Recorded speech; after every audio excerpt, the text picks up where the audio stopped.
So, Frank Smith, CEO of Matchroom Boxing, recently commented about what's next for Makhmudov following his win against Dave Allen. Now, there was some talks about Makhmudov v AJ. I think that's a fight that Makhmudov wants.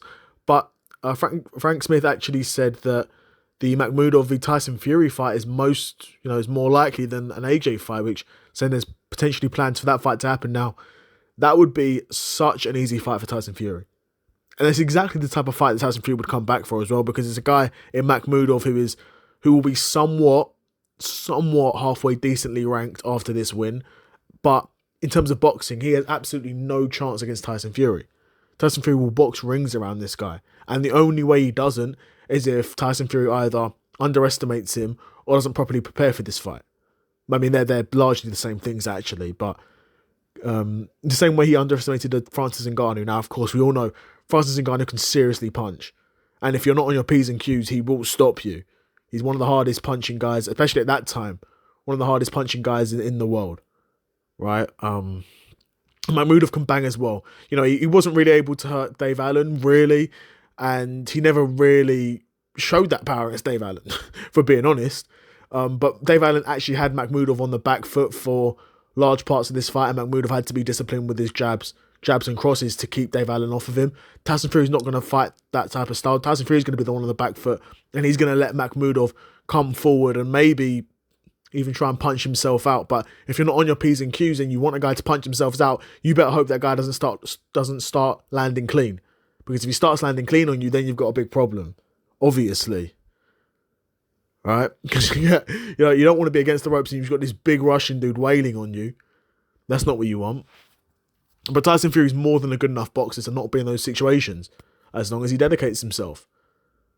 And commits himself to proper preparation. And I'd like to think he would. Because even though Tyson Fury is a far better boxer than Makhmudov, you don't not properly prepared to fight Makhmudov.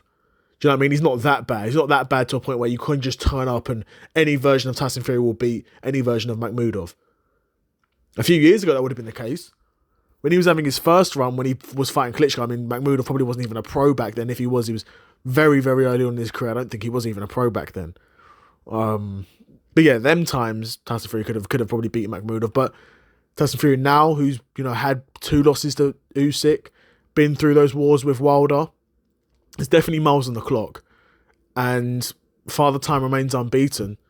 And if Makhmudov's got any chance, it's a puncher's chance. It's still boxing. And Makhmudov's still got, 21 wins, 19 knockouts. Again, not knocked out anyone good. The 2 biggest wins on his resume is Carlos Takam and Dave Allen, both guys who he couldn't stop. To take that into account when you're picking Makhmudov v Fury. And again, it's exactly the type of fight. It's an Otto Wallin fight. A guy who potentially could cause him more problems than he should. But ultimately, Tyson Fury's going to win that fight, get the rounds under his belt, and then go on to fight one of the big names again. That's what Tyson Fury should do if that Makhmudov fight gets made. But yeah, I'd be curious to know what you guys think. Do you think Fury v Makhmudov is the fight to make? Or would you have liked to see Makhmudov v AJ next? Be curious to know what you guys think in the comments below. Another episode of the Seth Solo Side Quest in the bag, and I'm out. Peace.